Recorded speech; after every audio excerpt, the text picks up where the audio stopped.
This is the EnT podcast, conversations about education, technology, and culture, with Dr. Doug Reed and Dr. Matt Stranick. Thank you for joining us.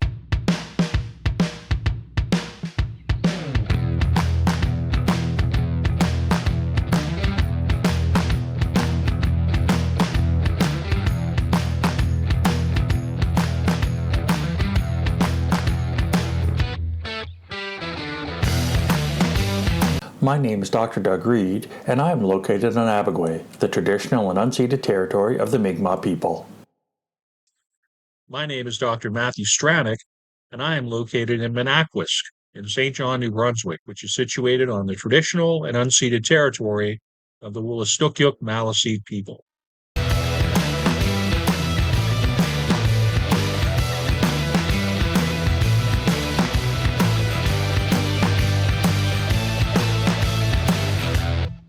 Well, hey there, one and all.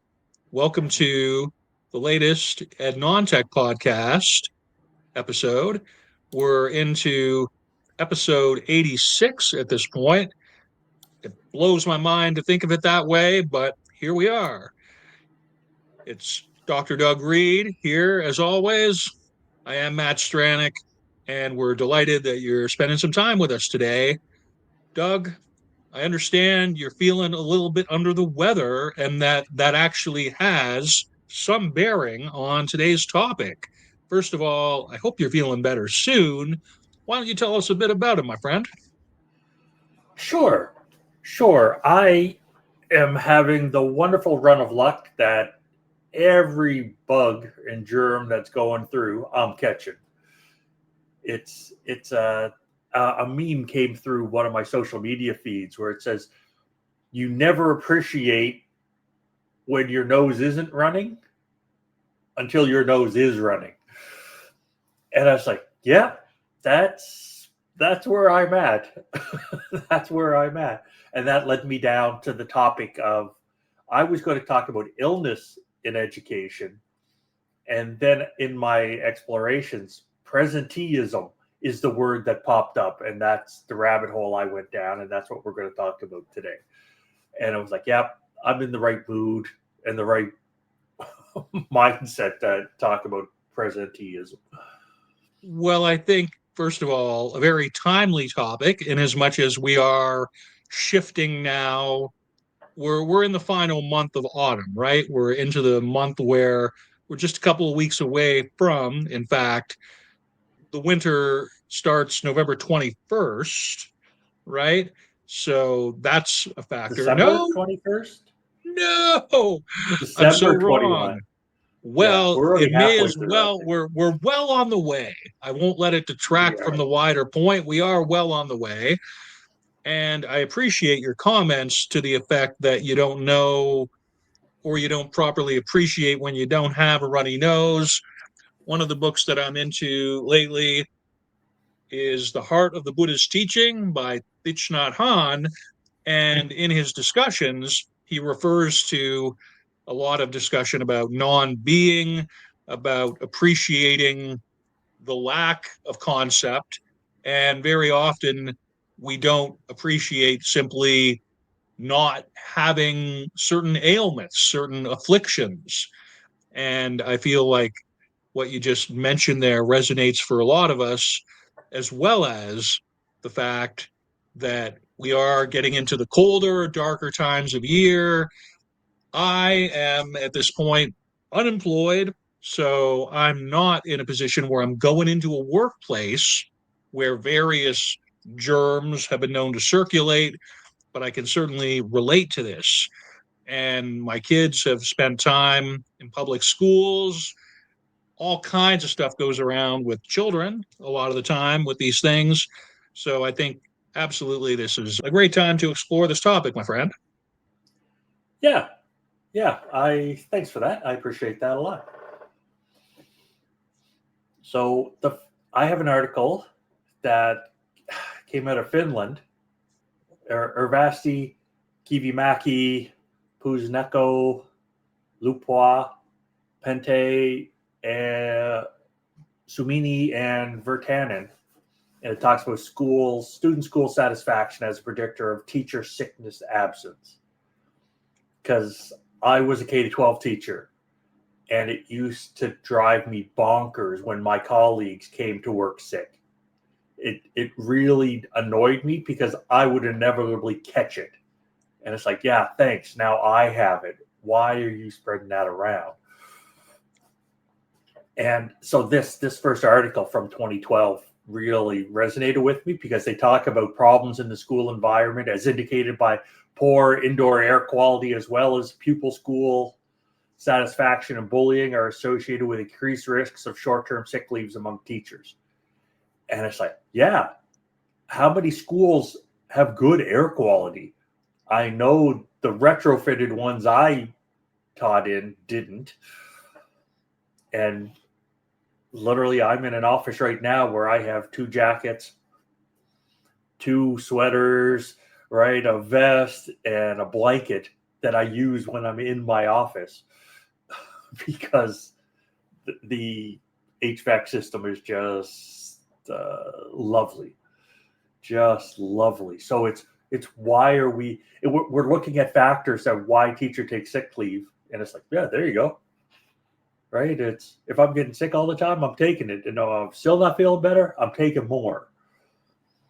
You must have had some experience with saying, yep, I'm sick, this isn't happening, or I'm sick and I'm going in anyway. I'd love to hear your story or two. Well, what you were describing right now puts in mind the fact that proper environmental design is not always front and center when buildings are being constructed.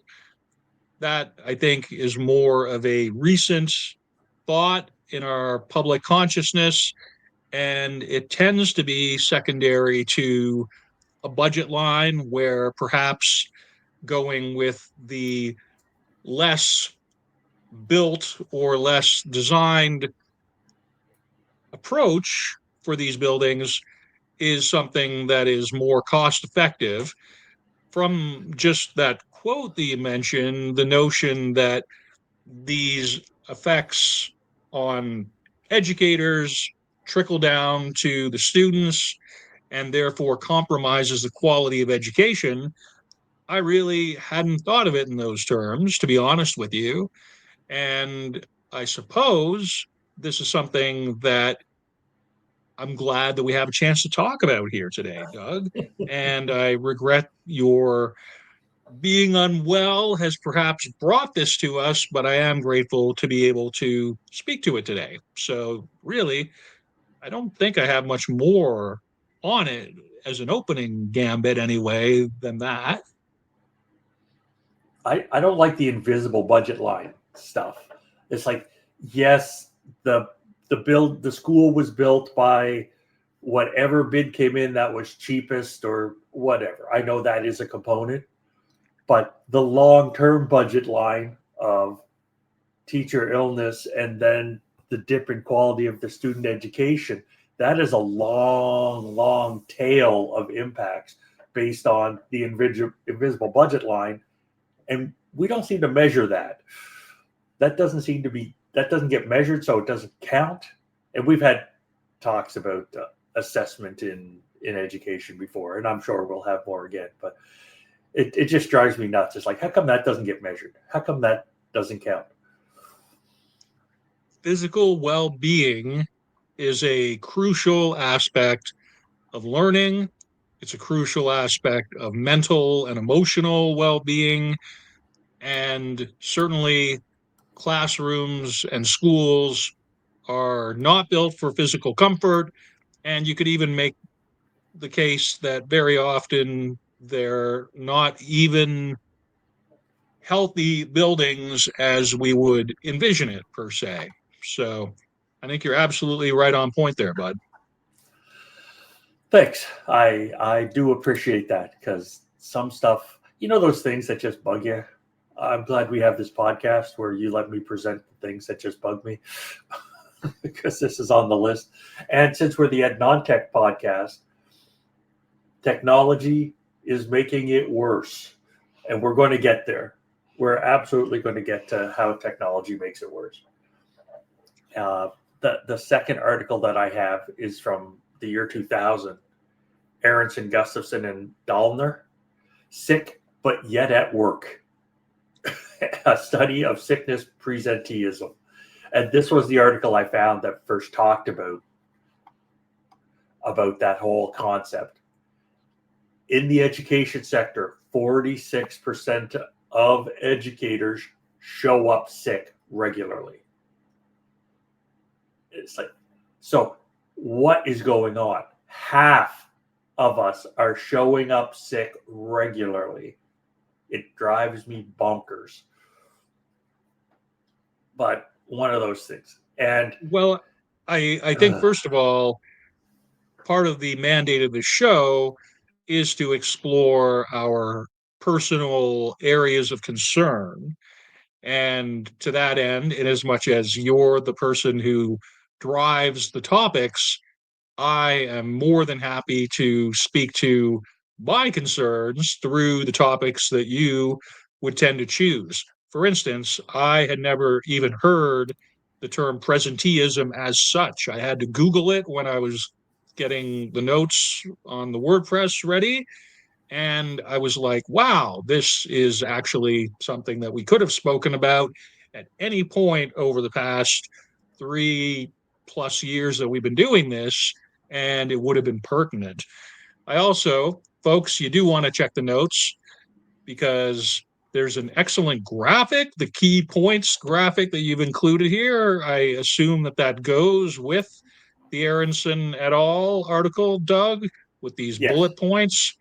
Very, very good stuff here. And were there any of those that were kind of jumping out at you when you selected this article, or was that something you kind of found sort of peripherally or tangentially while looking at the paper as a whole? I really enjoyed how the authors put it together. And I love dot points because I could have found that information. And that information was in the document in other ways, but it was buried in paragraphs and paragraphs of stuff. And when you take a look at the caring professions, it's also like the care and welfare and education sectors. Those are the two sectors where sickness presenteeism appear the most.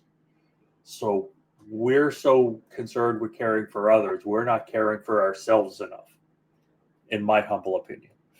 That is an outstanding point. I would even go so far as to say that educators, by and large, are not the best at self advocating. And so you end up having the government ministries and other organizations which are meant to fund and ensure continuity of these services.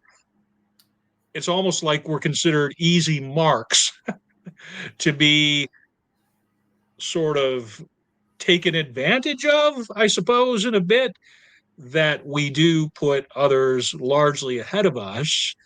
And so I don't know that this is one aspect, for instance, of the recent job action in Alberta.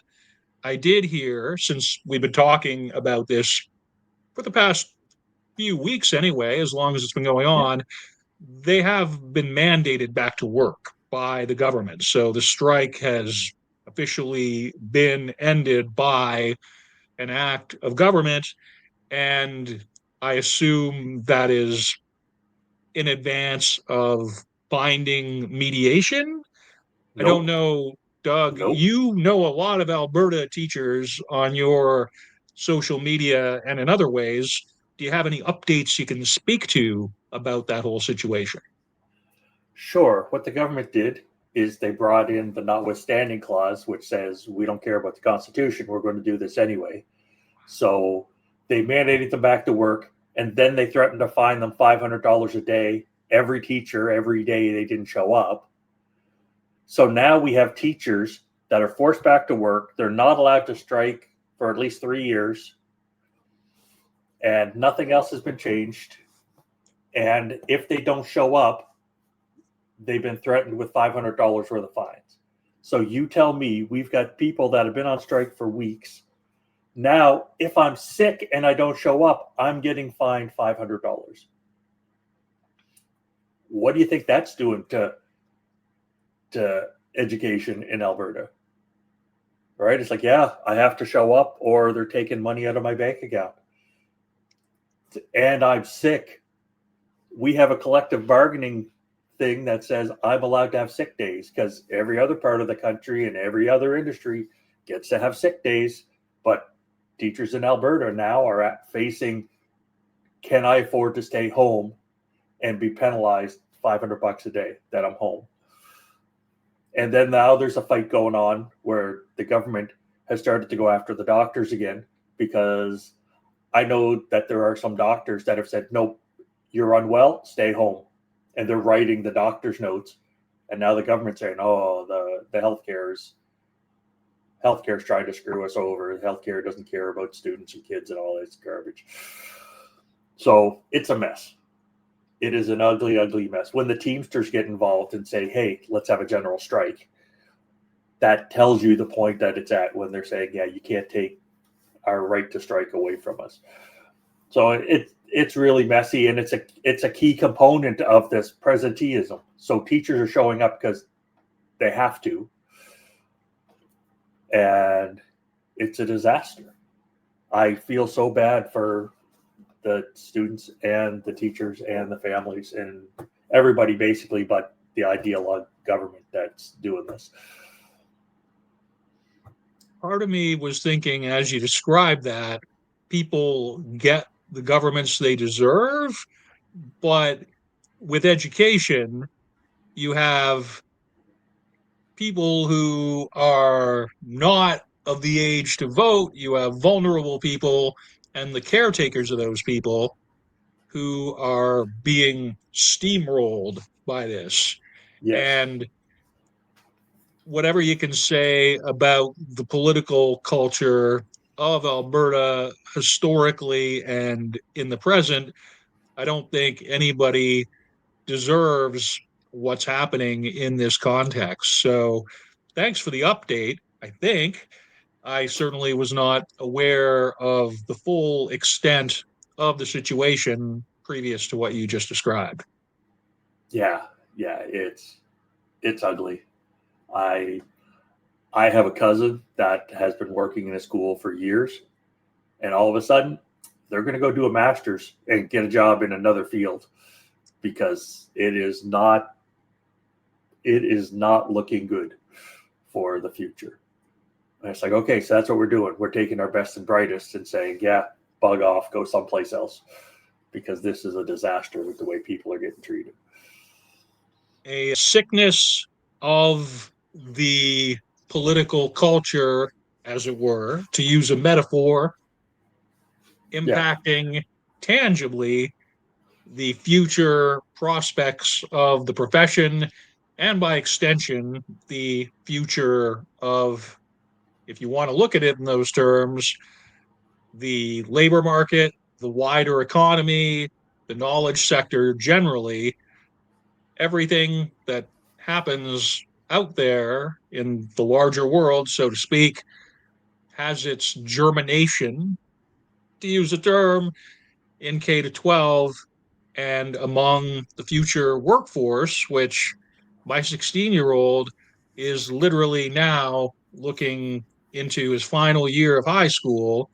We're making decisions about him being involved in transition to trades kind of programming in his final year, because we recognize that will give him an advantage and opportunities that he might not otherwise experience. And the difference between provinces which have forward looking education practices and those will, I think, start to differentiate themselves down the stretch in the next 5, 10, 20 years. Yeah, very much so. It is one of those things that just keeps on keeping on. Absolutely.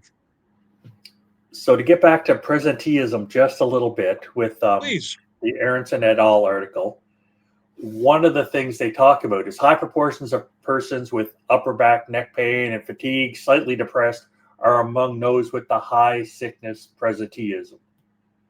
And given how much time teachers have to sit in front of computers now, right? Like, how am I getting upper back, neck pain, right? Like, having poor posture and having poor ergonomics.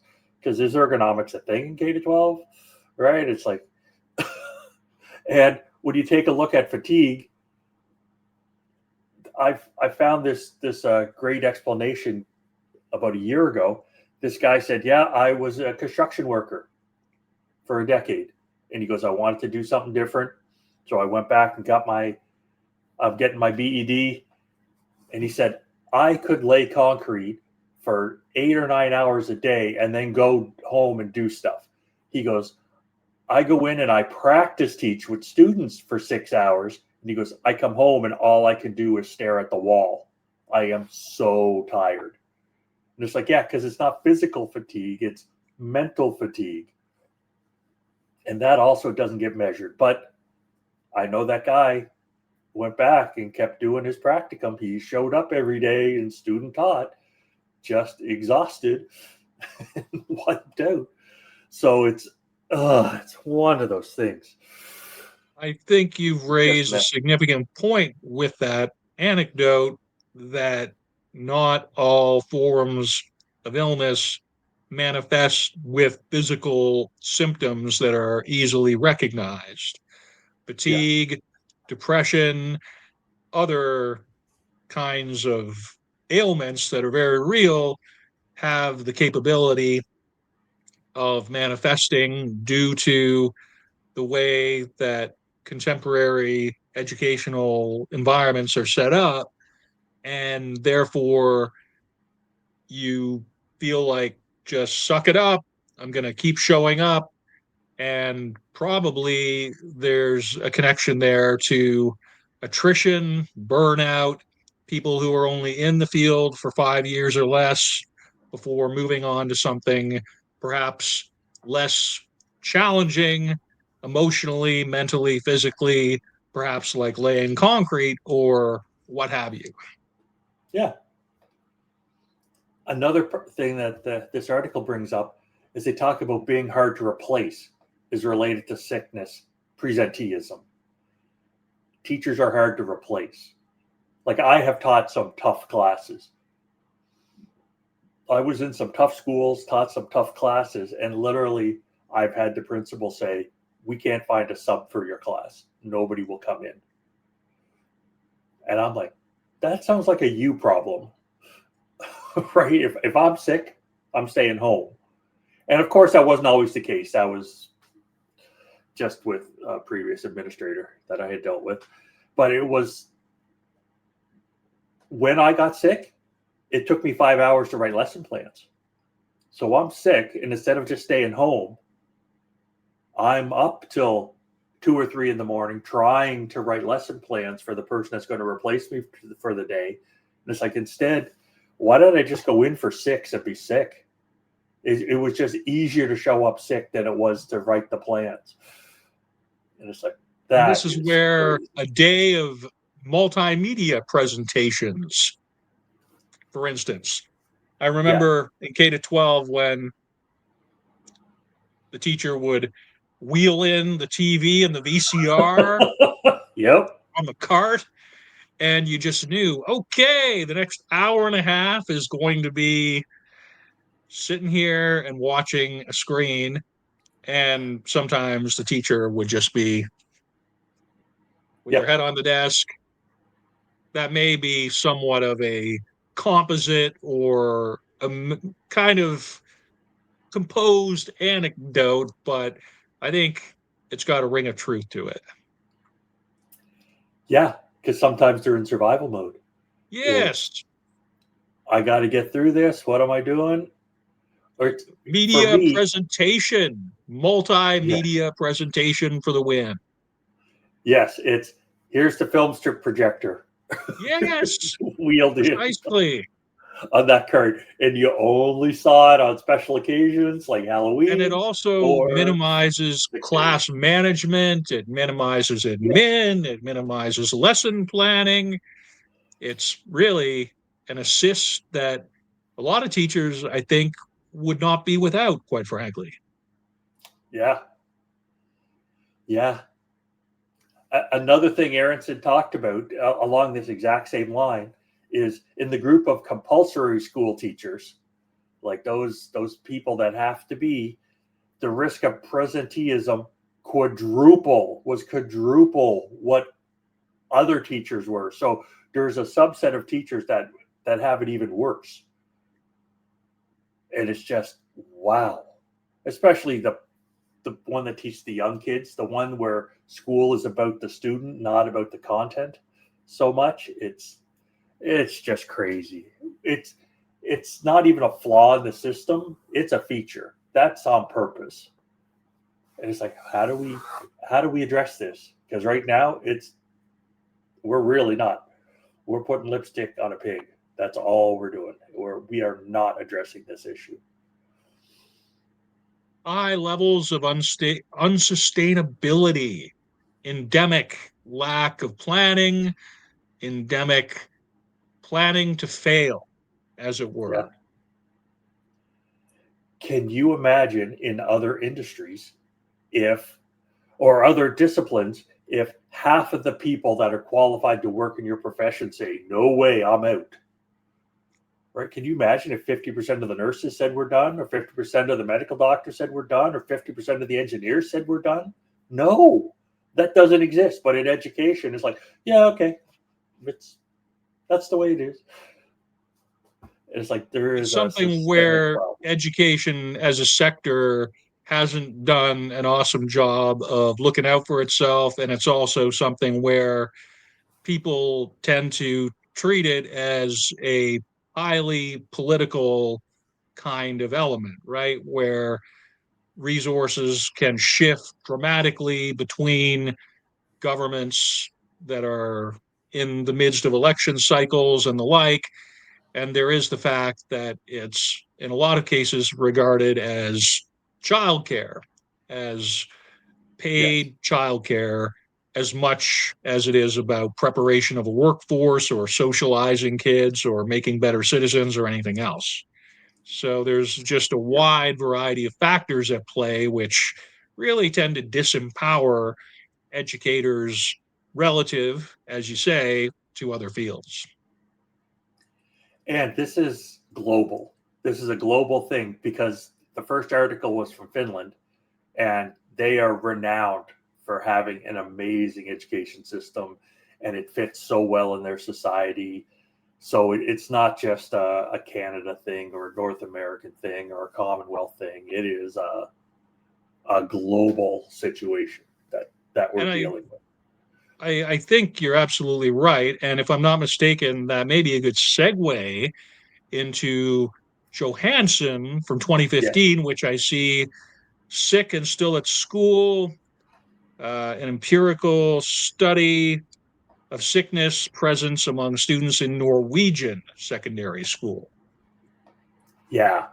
Yeah. They got away from presenteeism, and I like the SP abbreviation, sickness presence. But it was, Absolutely. and this was looking at students doing the same thing. So we're training them young.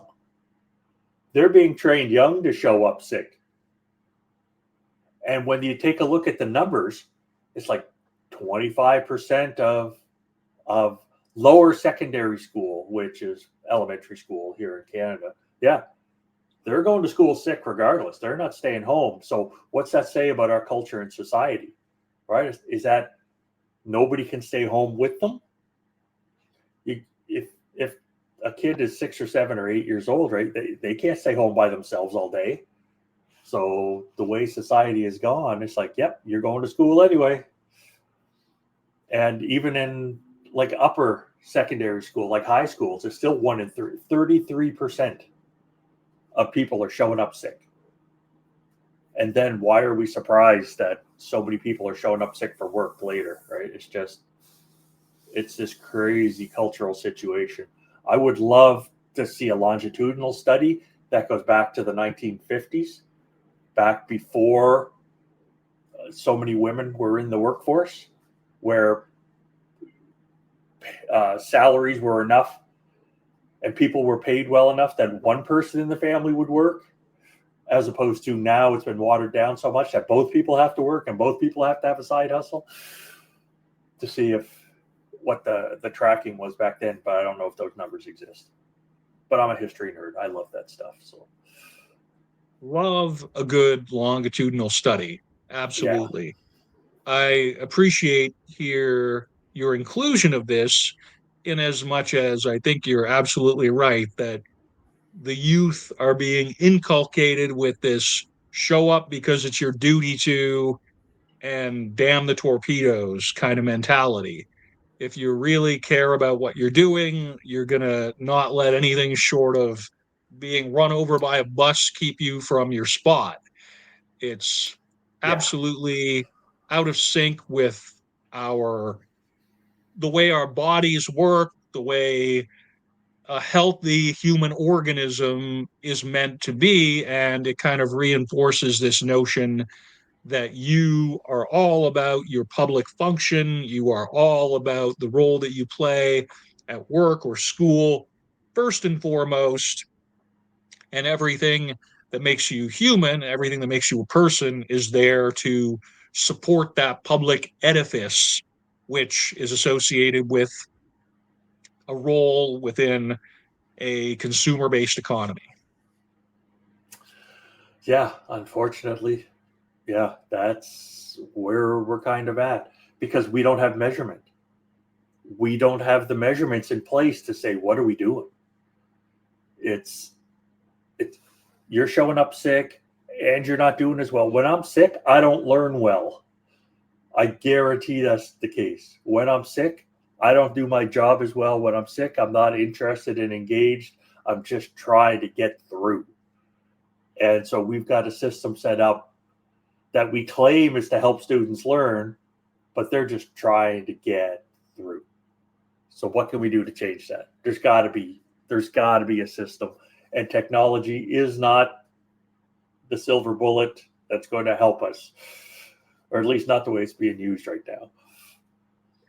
Well, and I think actually that in itself may be a pretty good segue into your next article here. Had did you mo- I'm sorry.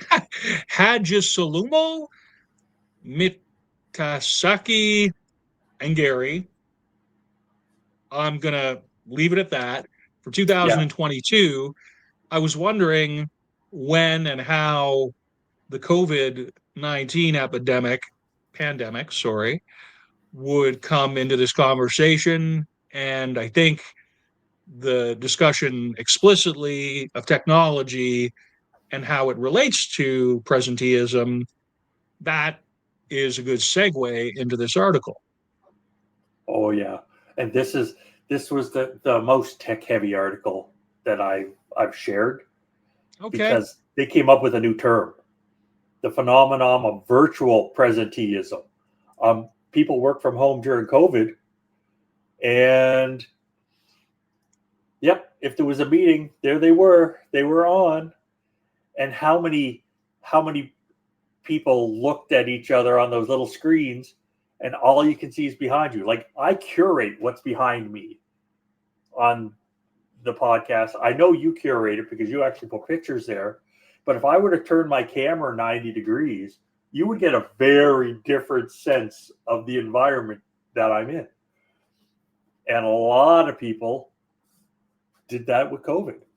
They were just, okay, this is the one little bit of my life. It's like in all those meetings where during COVID, where it was like, okay, can everybody stand up during the meeting? It's like, what are you talking about? And people had suits on or proper clothes on, but only as far as the camera could see. And they had pajamas and bunny slippers, or they had shorts on underneath, something that they couldn't be caught dead wearing at if they were on site in an office or in a classroom. So It's this virtual presenteeism, because you know that in between meetings, people are sacked out. They're taking a nap. They're trying to recover.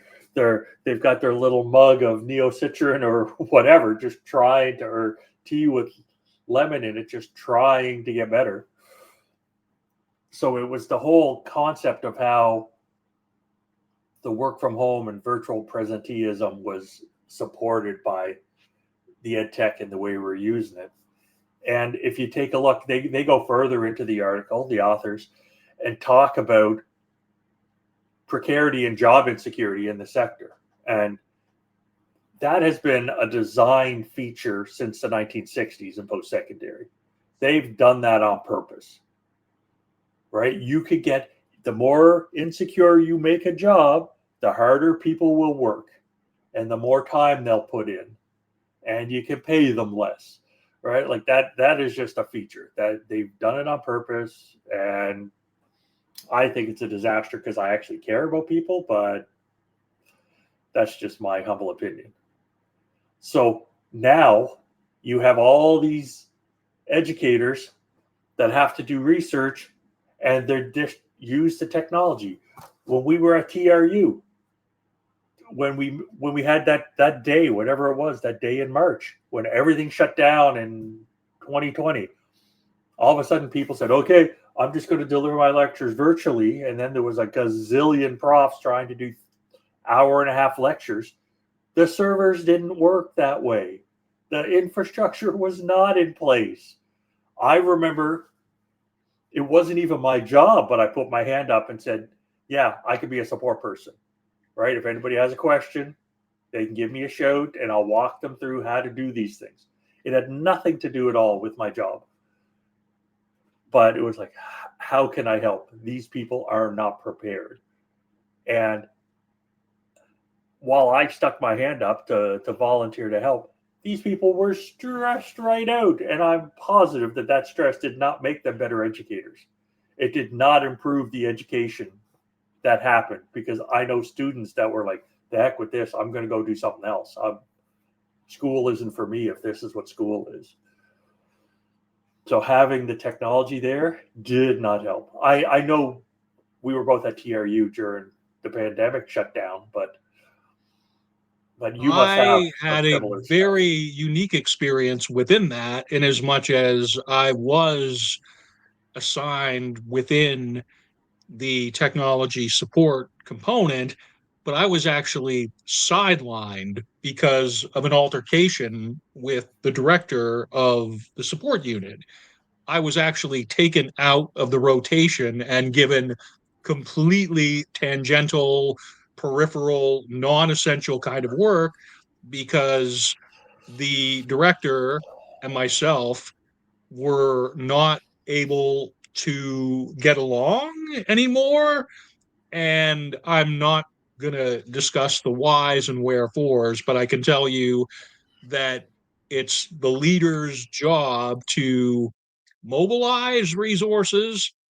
And I was watching all of this go down and just feeling utterly demoralized, utterly useless, because, as you described, the entire faculty cohort was in need of this kind of supporting guidance. And I was explicitly told, you're not in the rotation for this support, nor will you be for the foreseeable future, because of some altercation, I guess, between myself and the director. And that was really, for me, the beginning of what I knew was going to be a bumpy ride throughout the rest of my time at the institution.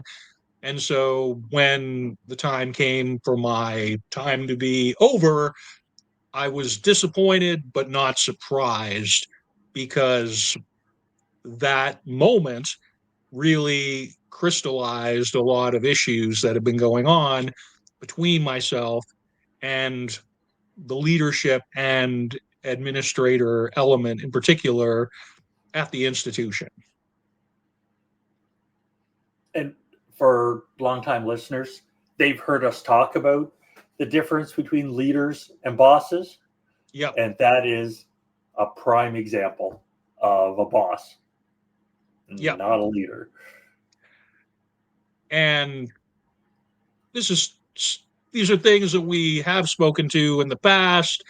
I don't believe in putting people's names into things, but I can definitely speak with a great deal of certainty at this point, years removed, from the dynamics that led to the situation, including emails that were CC'd to all of my colleagues that were completely out of bounds from a professional standpoint, but using sort of the heightened emotional time of the pandemic, it was seen as somehow being acceptable.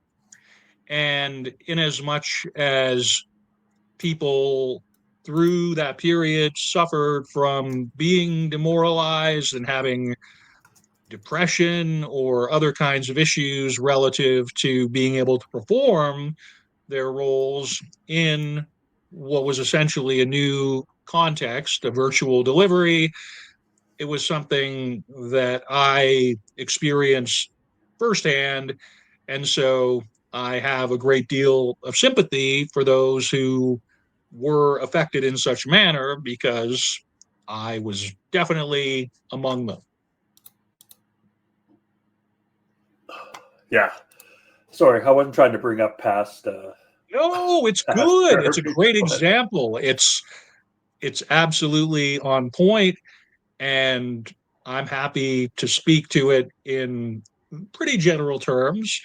And I also have to note that now, years out, there's now kind of ebbs and flows going on where, for instance, at the institution we used to work at, there are layoffs happening associated with the new government restrictions or lowering of the international cohort that comes in for students.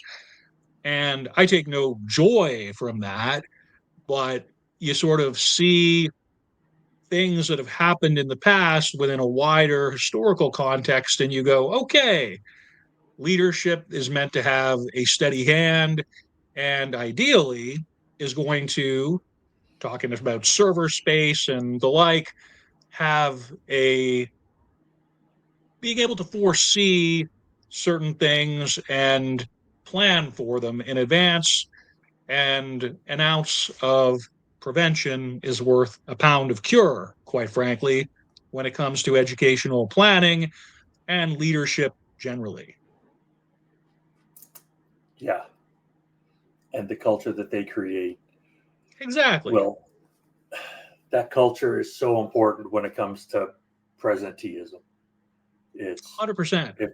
if people are feeling scared or anxious or pressured or all of these things, that all flows down onto the frontline staff. Very much so. So I want to jump to the final article. Okay. Is Egboo 2022 going through the motions? I love this title. Very Right? much so. Policy considerations for addressing mental health related worker presenteeism in Canada, which our conversation about TRU just kind of pointed us toward. One significant concern related to mental health is that it gives way to presenteeism, a phenomenon of employees being physically present at work but performing below capacity due to their illness. And it's like, there you have it. It's like when you take somebody and say, oh, all this important stuff's going on, and here's a bunch of busy work. Or you have to show up because you have to show up. We need to see you there. You need to be seen to be visible in the hallway. Right? It's like, yeah, you need to go to class. We're not measuring anything. Like when the measurement rubric is, here's a tick box to say, yeah, I saw you there. It's like in class when you have attendance. It's like, yeah, the kid was there, but so what? That doesn't, did they learn? Did they have a chance to engage with others? Did they have a chance to improve themselves, or were they there? And the whole concept of mental health is not in any rubric I've ever seen that gets applied to education workers. In my experience, anyway. Maybe it's out there someplace, but no place I've ever worked. I completely agree with everything you've said, and I think there's a lot of resonance. I found myself thinking how at a call center, I spent a lot of time working at a call center. That was something where it seemed easier to go in if I had the sniffles or was unwell because it didn't really seem to matter. It mattered to the people who had to be around me and stuff. And I think when we put limits on, for instance, the use of sick leave or mandating people to work under just about any circumstances, it diminishes the role of teachers, it diminishes students' quality of learning. And I do really like how you've mentioned students throughout this conversation. Student presenteeism is just as pernicious, just as something that students are seeing the example of their teachers coming in, and it builds up. It's something that they are going to observe and emulate somewhat because who spends more time with kids than their teachers? Nobody, really. They see more of their kids during the regular school year than their parents do. And to that extent, you can't help but model yourself as a student off of what you see your teacher doing, your moral example, as it were.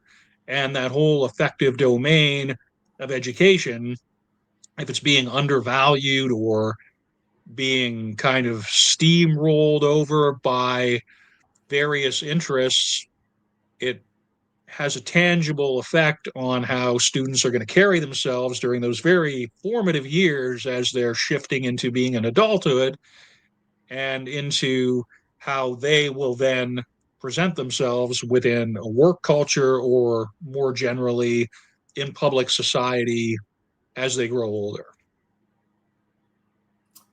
Yeah. And one thing we didn't really talk about, we talked a little bit about it when it came to the leadership component, is the power imbalance that happens in a lot of these educational situations.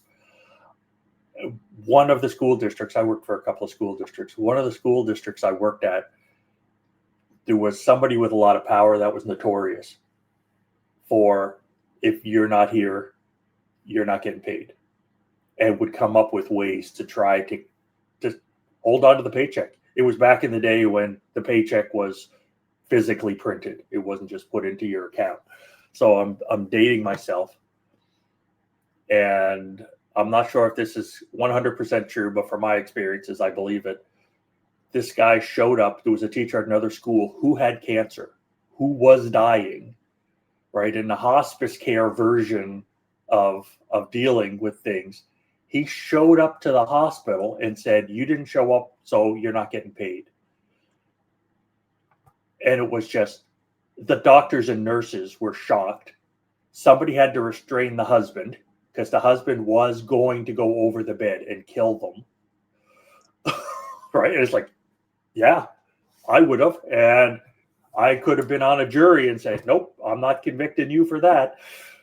But this person had the gall to say, you didn't show up. I don't care that the doctors have you hooked up to every chemical under the face of the earth.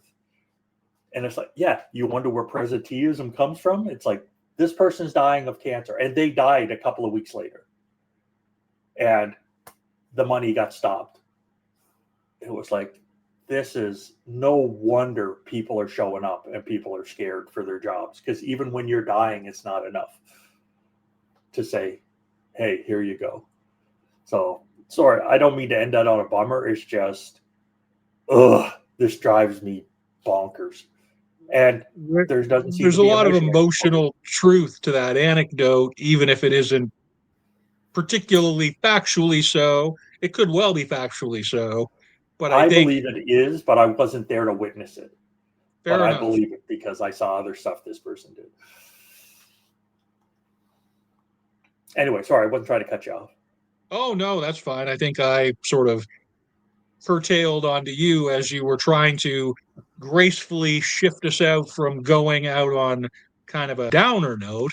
I actually think that bringing a critical perspective to these kinds of issues is exactly the tonic, the medicine, if you like, that could be necessary if somebody out there visits the website or listens to the audio or the Spotify or the YouTube, and it niggles into their mind and it affects a conversation they have 3 or 4 months down the line or whatnot.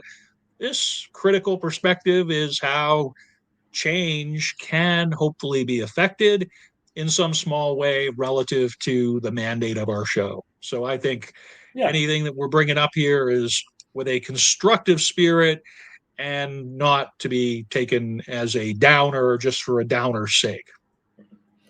True enough. True enough. So those are all the articles I had, just to bring up the point, because I'd never heard that phrase before, presenteeism.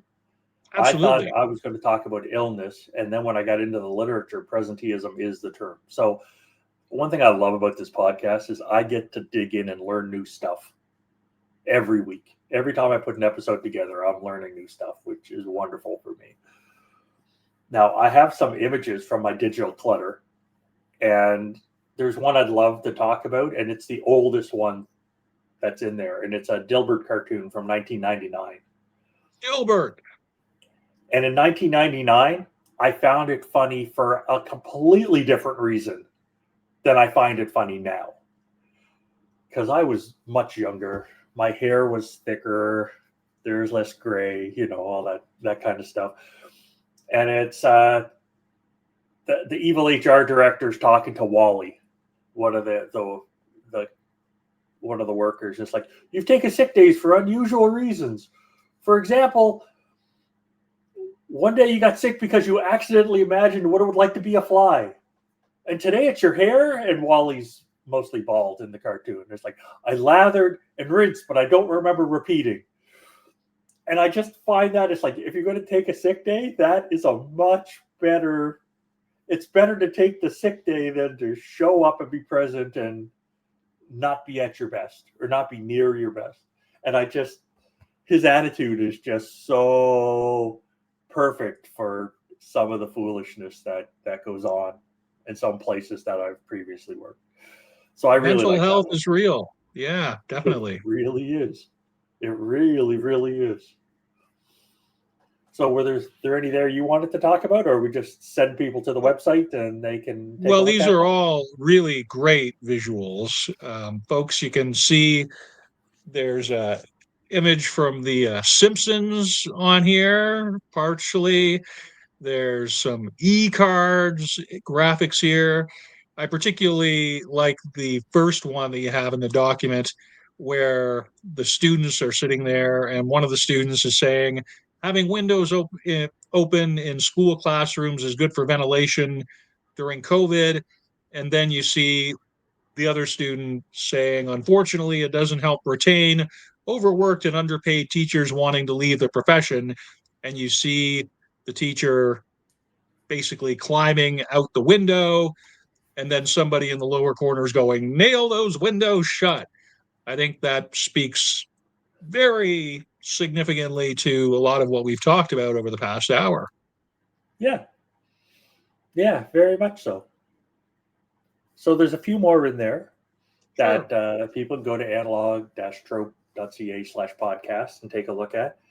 And I have a word, a question, and a phrase of the podcast. The Fantastic. word of the podcast is presenteeism, because I'm pretty sure we mentioned it a dozen times at least. Yep. Question of the podcast is, how can we actually support wellness in educators? Because, oh yeah, go do yoga or go learn to meditate. Those aren't solutions. That is putting a Band-Aid on a much bigger problem. And the phrase of the podcast was, it was seen as being acceptable. And you brought that up in a certain context, but my goodness, does that fit the entire theme of what we talked about today? It was seen as being acceptable. So that's what I've got.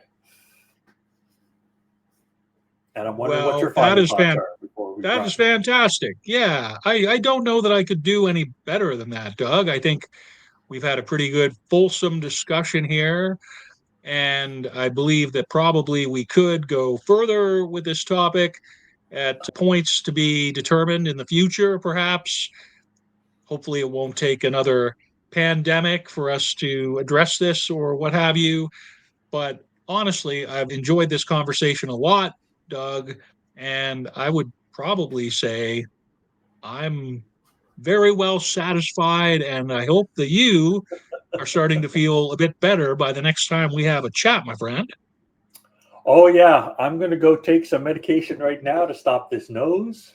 And maybe my voice, I don't know if my voice is cracking, but it feels like it's on the verge of cracking a bit. So it's all good.